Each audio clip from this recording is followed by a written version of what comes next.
नमस्कार, आप देख रहे हैं 9 भारत समाचार। नमस्कार, आप देख रहे हैं नव भारत समाचार। मैं हूं नेहा राठी। आइए देखते हैं आज की बड़ी खबर।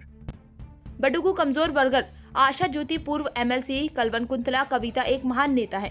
तेलंगाना जागृति वरंगल जिला महिला अध्यक्ष नुकुला रानी ने कहा, हमारे तेलंगाना जागृति नेता बडुगु कमजोर वर्ग आशा ज्योति कल्वकुंतला कविता के जन्मदिन के अवसर पर काशीबुग्गा मंदिर में जन्मदिन समारोह आयोजित किया गया।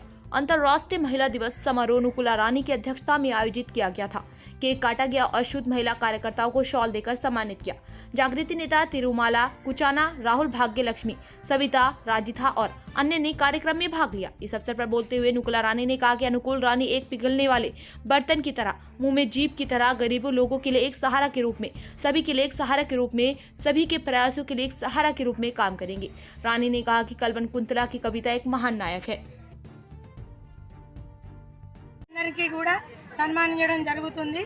ప్రతి సంవత్సరం ఇలాగనే చేసుకుంటాము। ఈ రోజు ఇప్పుడు ఈ మహిళా దినోత్సవం చేయడమే కాకుండా గత ప్రభుత్వంలో చేసే పనుల కంటే ఈ కాంగ్రెస్ ప్రభుత్వ పాలన ఎంత దారుణంగా ఎంత అమానుషంగా ప్రవర్తిస్తున్నారో చూస్తున్నాం। ప్రజలందరూ కూడా ఏకమై మంచి పనులు చేస్తారని, 6 గ్యారెంటీలు నెరవేర్చుతారని ఆశలతోటి ఓట్లు వేయడం జరిగింది। ఆ ఓట్లేసిన కర్మానికి ప్రతి ఒక్కరిని భాగం చేస్తాడు రేవంత్ రెడ్డి సర్కారు। ఈ కాంగ్రెస్ పాలన అనేది చాలా ఘోరంగా ఉంది। అందరి హైడ్రాని ఇల్లులు కూలగొట్టడం, మహాలక్ష్మి పథకం ఇవ్వకపోవడం, తులం బంగారం ఇవ్వకపోవడం, ఈ గ్యారెంటీలు ఏవి కూడా ఏ మహిళకు వర్తించడం లేదు। ఇందిరమ్మ ఇల్లులు అంటారు, ఇందిరమ్మ ఇల్లులు ఎవరికి ఇస్తారు? పేదలు ఎవరికి అందుతలేవు, అంతా ధనవంతులకే అందుతాయి, పేర్లు కూడా ధనవంతులకే వస్తాయి, అన్నీ కూడా వాళ్ళకే వర్తిస్తుంది। కాబట్టి పేదలకు న్యాయం అనేది జరుగుతలేదు। ఈ న్యాయ పోరాటం మీద కవితక్క ఎంతో నిరార దీక్ష చేస్తుంది। మొన్న దీక్ష ఖమ్మంలో జరిగిన 911 ఇల్లులకు కూలగొట్టడం జరిగింది। అక్కడికి వెళ్ళి అక్క ధర్నా చేసి నిరాహార దీక్ష విరమించుకొని అక్కడ విజయం సాధించడం జరిగింది। అదేవిధంగా అక్కను ఎవరైతే కించపరిచి అందరూ మాటలు అంటారో అంత ఎత్తుగా సునామీ లేక దూసుకొస్తుంది। ఎప్పుడైతే జాగృతి జనం పాట ప్రోగ్రాం స్టార్ట్ చేసిందో అప్పటి నుండి కవితక్కకు మంచి ఆదరణ లభిస్తుంది।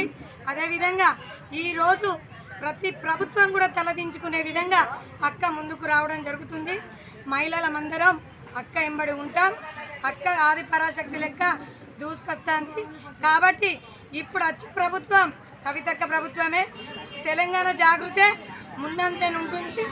ఈ కవితక్క ఈసారి ఇచ్చిన శాఖకు అందరు కూడా నెక్స్ట్ సీఎం కల్వకుంట్ల కవితక్కనే మేమందరం దగ్గరుండి గెలిపించుకొని ఆ ప్రభుత్వం అంటే ఏందో చాటు చెప్తాం। అప్పుడు కవితక్క అంటే ఏంటిది, మహిళలకు ఏ విధంగా న్యాయం జరగాలి, ప్రతి ఒక్క పేద కుటుంబానికి అండగా నిలిచి ఆది పరాశక్తి వస్తున్నందుకు మేమందరం చాలా సంతోషకరంగా అన్ని వేడుకలు జరుపుకుంటున్నాం।